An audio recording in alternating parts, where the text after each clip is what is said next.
Okay, so here we're going to do with card combinations 2. Dave Schudson is going to present this for us.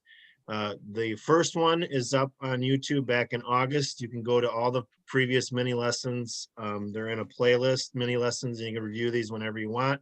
And this one will be posted later today. So Dave, go ahead and take it away. Thank you. Same conditions apply as the first time. You have as many entries to whatever hand you need to, and you know nothing about the opponent's cards. What I'm teaching you now should be discarded if you've learned about the hand through the opponent's bidding and plays, and have a better idea from firsthand knowledge. Starting with number 8, this is a suit that you really would prefer that the opponents play for you. Then you'd have a better chance at 2 tricks. If it's hard to read, it's King 4-2 in dummy and Queen 5-3 in my hand. I didn't learn about this combination until I've been playing maybe 5 or 10 years, but I include it here because there's nothing about it that new players can't follow. When I first started, well, the worst thing you can do is lead an honor because it's guaranteed to lose to the ace and you could only get 1 trick. There is a way to try to get 2 tricks. Normally you'd figure out which opponent is more likely to have the ace and lead through that opponent. Say if I think the ace is on my right, I'd lead from dummy so that when I played my queen, it would hold. And then it's unlikely I can get another trick, but on the second lead, I should play low from both hands, just in case the ace is doubleton and has to fall on the second trick. And I knew that from very early on as a bridge player. But 5 or 10 years into my bridge playing, I learned something better. Always lead, unless you're sure left-hand opponent is more likely to have the ace, always lead the first time from dummy toward your hand. And if your queen wins, when you lead toward, well, if the right-hand opponent plays the ace, that's great, you get 2 tricks. But if you lead from dummy towards your hand and the queen wins, instead of leading back toward dummy and playing low, it's slightly more effective to go back to dummy and lead toward the mystery hand, the declarer's hand. Pretend you're my right-hand opponent and you've watched me lead the 2 toward the queen, and then go out of my way to go to dummy and lead the 4. If you're that right-hand opponent and you have the ace but not the jack, you might get suspicious that I have queen jack doubleton. And if you duck your ace a second time, you might not get it. So by leading from dummy toward your queen, going back to dummy, and leading again, you might cause your right-hand opponent to get nervous enough to fly up on nothing, fly up with the ace on nothing. So that's an extra tip on that combination. Sneaky. Well, it applies in number 9 as well. And number 9, even more than number 8, you should always lead from dummy. I'm playing bridge, so I couldn't answer. Here you're missing the ace and king. And what you really need is for the ace and king to be in the same hand. And it's almost impossible for it to be to your left because the person with the ace and the king would likely have led that on opening lead. So the only person that can have the ace and the king would be the person on your right. So just like in number 8, I always lead away from dummy. And usually I play my queen and it loses to the ace or king on my left. But the same principle holds as number 8. After I've led low to my queen and it's lost, rather than leading low out of my hand and playing low from dummy and hoping the remaining honor falls doubleton, go back to dummy and lead toward your hand again. even though there's nothing in your hand, they don't know that. They can't see your hand. So lead toward the queen, it loses, and then go back to dummy and lead toward your nothing. And maybe an opponent with the remaining honor doesn't have the 10 and is afraid they won't get it if they don't play it. So 8 and 9 are related, and the answer is to lead from dummy towards your hand twice. So that's what you do if they will not break the suit. Yes, both of these suits, I would much rather have an opponent lead them for me, Okay. but you don't always have that luxury. Mhm. Number 11 is more of a story. You have 38 high card points between the two Did you want to do hands. 11 before 10, Dave, or no? Oh, am I running short of time? No, no, we're okay, but you skipped 10, that's all. Did you want to do that? No, I'm doing 10. Oh, I thought you said 11. All right, go Oh, ahead. I'm sorry. Yeah, okay.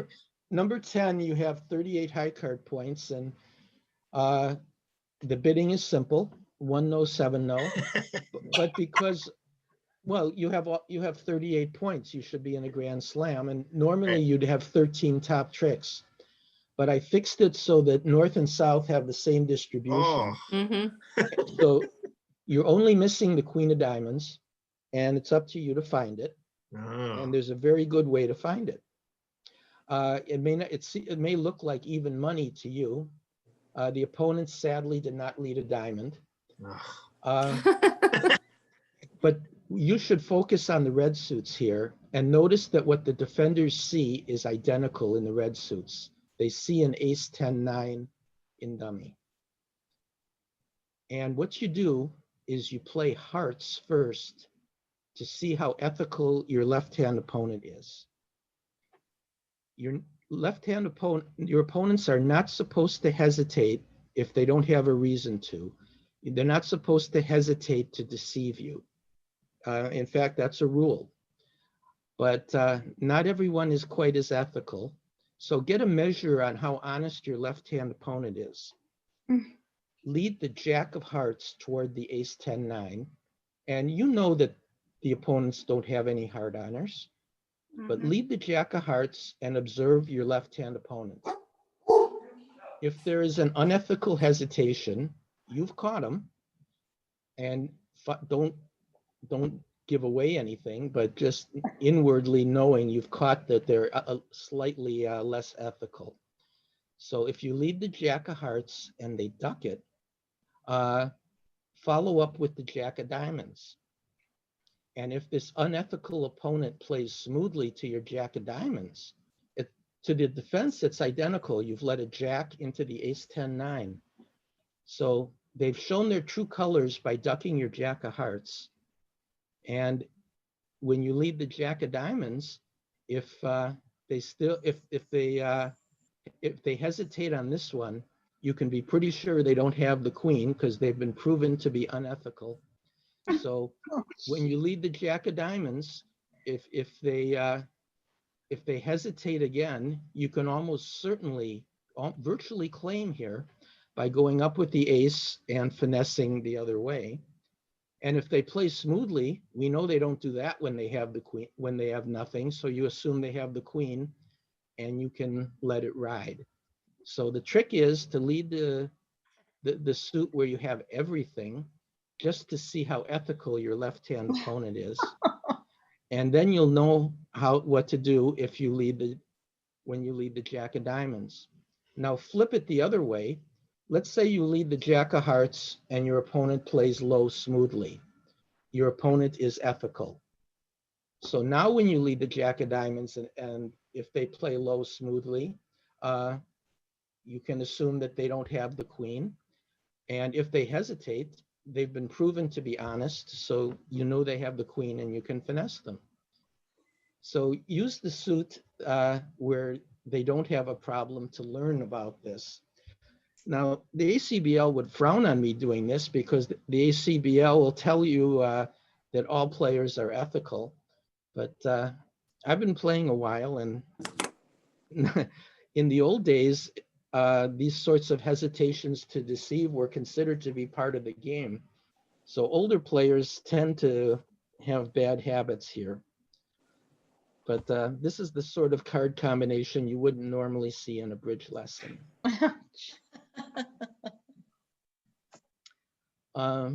Number 11 is exactly the same card combination as number 2. East has opened a club, and the south hand overcalled a no trump. West passed. North with long spades. This partnership happened to transfer at the 4 level with 6 card suits and game. That's called a Texas transfer. If you don't play those, you'd transfer at the 2 level and then bid 4. But anyway, North transferred and North-South ended up in 4 spades. And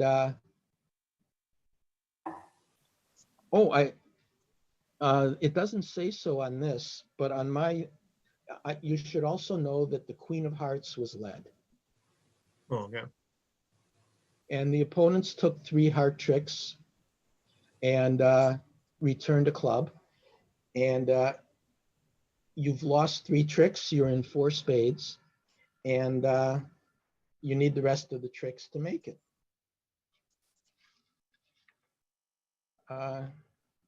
Any advice? Well, East opened, so I'm assuming that they have the stronger hand. I would think so. And they led the Queen of Hearts, everybody. Okay. Which says they had the, They didn't have ace, king, queen. for right. sure. They probably have the jack and or the 10. Mhm. Mhm. Well, we have to play spades, and we can't lose any.